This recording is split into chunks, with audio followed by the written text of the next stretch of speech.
If you're like me, you probably know that nervous stomach feeling you feel before starting a conversation, or the racing heart before walking into a room full of people. And for the longest time, I thought the goal was to stop those feelings. But eventually I realised that that isn't the right goal. The real goal is to act while feeling those ways, to speak up, to go to the event, to have a longer conversation while feeling anxious. And over the past year, I've been following 5 rules that have helped me do that. I wouldn't say that I've overcame my social anxiety completely, but I'm in a position where I'm doing things that I once thought were impossible. So here are my 5 golden rules for building confidence despite the anxiety.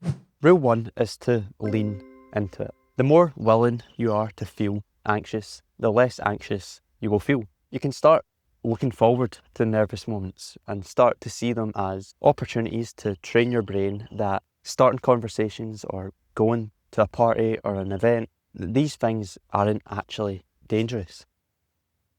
Rule 2 is don't fire the second arrow. The first arrow, the initial nerves, that's not really under your control. But the second arrow, your reaction to those nerves, that's your choice. For example, your heart racing before speaking up.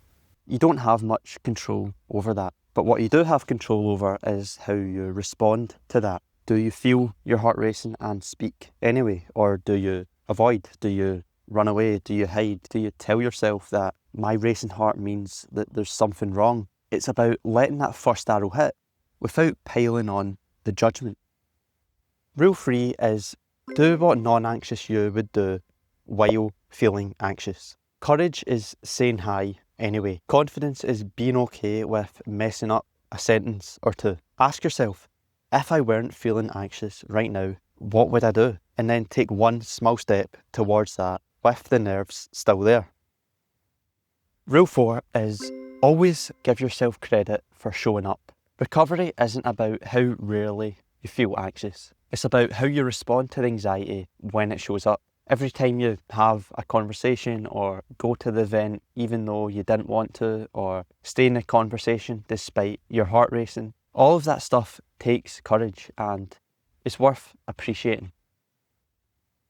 And rule 5 is to move towards life, not away from anxiety. Avoiding anxiety gives it control. Obsessing over it makes it the main character. So try to focus on approach goals, things you're going after, the experiences, the relationships, the things in life that you want. Anxiety can be there and come along, but it doesn't get to control your choices.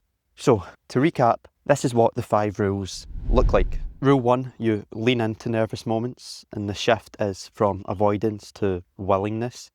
Rule 2 is you don't fire the second arrow, so you're going from self-attack to self-compassion. Rule 3 is do what non-anxious you would do, and that's going from waiting to acting anyway. Rule 4 is to give yourself credit for showing up. The shift there is from dismissing to acknowledging.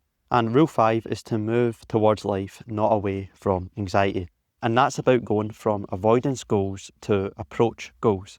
You stop trying to control every anxious feeling and instead focus on how you respond to it. You lean into it, you drop the second arrow, you act anyway, you give yourself credit for showing up, and you keep moving towards the life you want. That's the core attitude shift. The anxiety doesn't have to disappear before life gets easier. Things get easier when you stop fighting the feelings and start changing your relationship to them. And that's what these 5 rules are all about.